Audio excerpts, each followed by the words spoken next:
Coverage you can count on continues with the Thomson Bulldogs winning the Georgia Class 2A state championship. It's their first state title since 2002.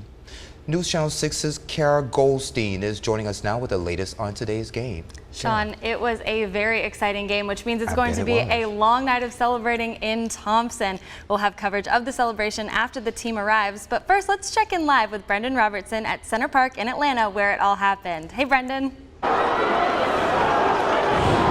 Hi there, Kira. If you were wondering, it is still raining. It's raining even harder than it was during the Thomson game, which they won against Fitzgerald 32-27. When we talked to Michael Youngblood at the beginning of this season, he said for this year's team, it was state championship or bust. Hey, long, hard 5 years. I said it, and, you know, I'm just ecstatic and proud for these kids at this moment in time. It took Michael Youngblood 6 seasons, but as he said, brick by brick, he built a state championship team. The Bulldogs getting a noon kickoff against Fitzgerald in the 2A state championship, and Jontavis Curry was ready to go from the start.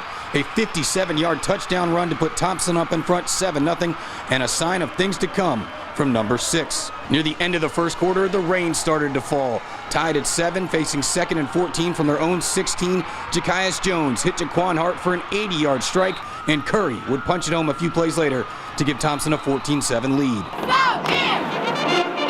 Tied at 14 in the second quarter, special teams showed up. Fitzgerald refused to kick it to Curry with good reason, but Jordan Lane made them pay anyway. A 75-yard kickoff return touchdown, putting Thomson up 20-14 at the half.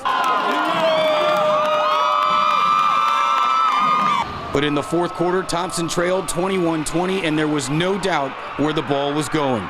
Curry taking over the game, giving Thomson the lead with a 61-yard touchdown, and then facing third down with a minute to play, he put the game away with an 86-yard exclamation point to his high school career. Well, I know he's the best player in the CSRA, but, you know, it's going to be interesting to see when we have all these meetings if he's not the best player in the state of Georgia. I know he's the best player in AA for sure, but he's probably the best player in football in Georgia. Youngblood says he plans to keep Thomson at the top. We've been on a journey, and we can talk about the journey, and we can talk about the finished product, but do we want to keep it that way? That's what I want to be able to do. I want to be able to sustain this, and it's going to take some hard work, it's going to take some dedication, and all of those types of things to keep us at the top. Where my dogs at? What are you? Where my dogs at? What are you? Who gets the glory?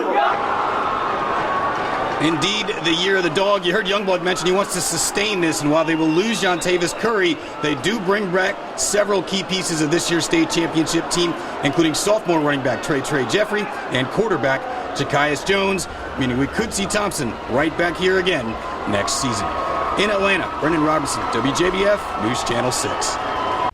And happening right now, our newest state champs are almost back home tonight. I know it's a lot of happy folks in Thomson. The Thomson Bulldogs are set to arrive back any moment at the high school. This is after that thrilling win against Fitzgerald in Atlanta. Of course, we'll have much more on tonight's celebration coming up at 7, 10, and 11.